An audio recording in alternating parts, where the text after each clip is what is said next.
Good morning.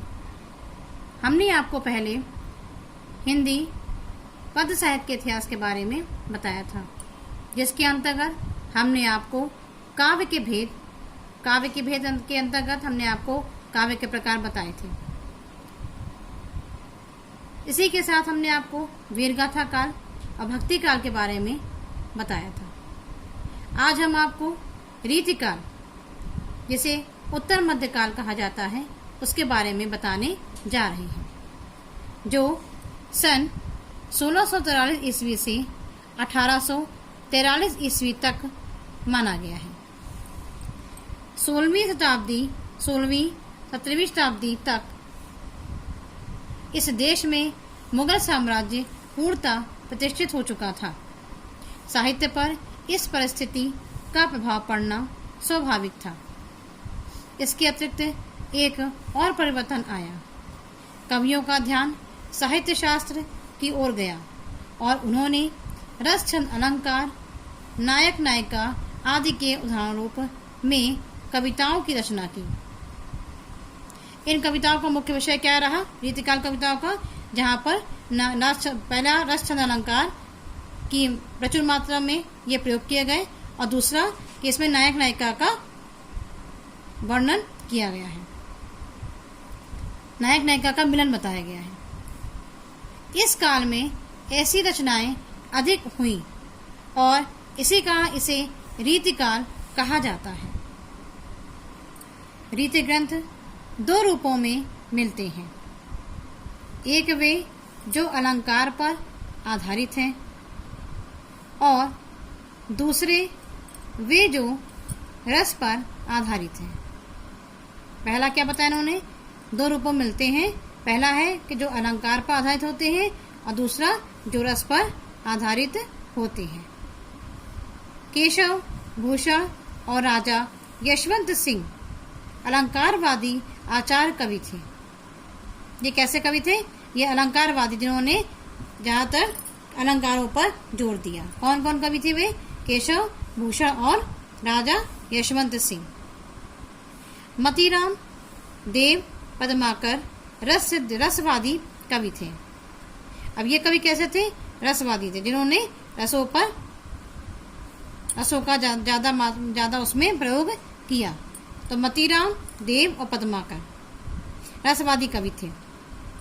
रसवादी कवियों ने श्रृंगार रस के अंतर्गत नायक नायिकाओं की मनोदशाओं का विशद वर्णन किया है, जो हमने आपको पहले बताया था। कुछ ऐसे भी उत्कृष्ट कवि हुए हैं जिनकी रचनाएं रीतिबद्ध नहीं हैं। वे रीति मुक्त कवियों की श्रेणी में आते हैं, जैसे बिहारी, घनानंद, आलम, बोधा और ठाकुर के नाम आते हैं। श्रृंगार के अतिरिक्त इस काल में कुछ भक्ति, नीति और वीर काव्य की भी रचनाएं हुई हैं। मतलब ये नहीं है केवल इसमें रीतिकाल में ऐसा नहीं कि श्रृंगार रस के काव्य की रचना ही की गई है। इसमें उन्होंने क्या बताया कि वीर रस, भक्ति, नीति और वीर काव्य की भी रचनाएं इस युग में हुई हैं। भूषण, गोरेलाल और सूदन वीर रस के कवि थे। कौन कौन? भूषण, गोरेलाल और सूदन, ये किसके कवि थे? वीर रस के कवि थे। अब हम आपको इस काल के प्रमुख कवि और उनकी रचनाओं के बारे में बताने जा रहे हैं। यहाँ हमने कवि के नाम लिखे हैं और यहाँ उनकी रचनाओं के नाम लिखे हैं। पहला है केशव। केशव की रचनाएं कौन सी हैं? रामचंद्रिका और कविप्रिया। भूषण, शिवराज भूषण और छत्रसाल दशक। मतीराम, इनकी रसराज और सतसई। बिहारी की सतसई, इनके बिहारी सतसई एक क्या है। पद्माकर, पद्माभरण और गंगा लहरी। देव, इनकी रचना है अष्टयाम प्रेम तरंग। घनानंद, इनकी रचना है सुजान सागर और कृपाकांड। तो ये हमने आपको इस काल के प्रमुख कवि और उनकी रचनाओं के बारे में बताया। अब रीतिकाल की विशेषताएं क्या हैं? रीतिकाल की विशेषताएं ये हैं, पहला कि रीति ग्रंथों का निर्माण। इसमें सबसे पहला क्या बताया इन्होंने कि रीति ग्रंथों का निर्माण इस काल में हुआ।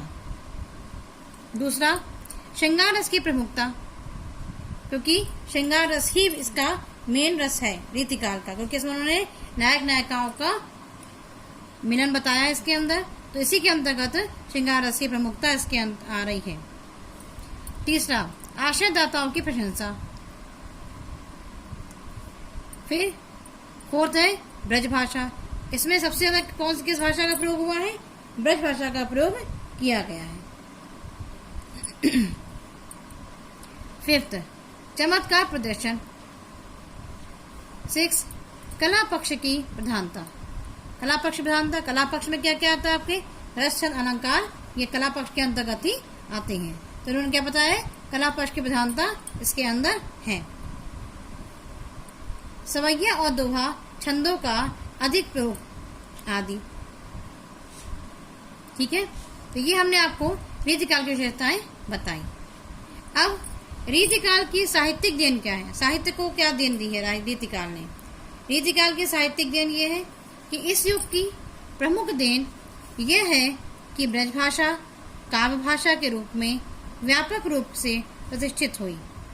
क्या कह रहे हैं कि इस युग की प्रमुख देन क्या है कि ब्रजभाषा जो है वो काव्य भाषा के रूप में, काव्य की भाषा बन करके वो व्यापक माने विस्तृत रूप में, इसका विस्तार बहुत बड़ा हुआ, तो वे व्यापक रूप में से प्रतिष्ठित हुई है। ये कवित्त, सवैया और दोहा मुक्तक काव्य रचना के लिए सिद्ध छंद बन गए। ठीक है, तो ये हमने आपको बताया पहले अभी रीतिकाल के बारे में। अब हम आधुनिक काल। आधुनिक काल में क्या है? हिंदी साहित्य का आधुनिक काल अधिकतर विद्वानों ने सन 19वीं शताब्दी से माना है, 19वीं से माना है। हिंदी काव्य के आधुनिक काल को भारतेंदु, द्विवेदी, छायावादी, प्रगतिवादी, प्रयोगवादी एवं नई कविता में विभाजित किया गया है।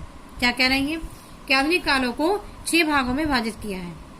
कौन कौन से? भारतीय युग, द्विवेदी युग, छायावादी युग, प्रगतिवादी युग, प्रयोगवादी युग और नई कविता। तो आज हमने आपको रीतिकाल के बारे में बताया है। अब कल हमने आपको इंट्रोडक्शन दिया है आधुनिक काल के बारे में। इनको जितने भागों में विभाजित किया गया इस काल को, उनका वर्णन हम कल आपको बताएंगे।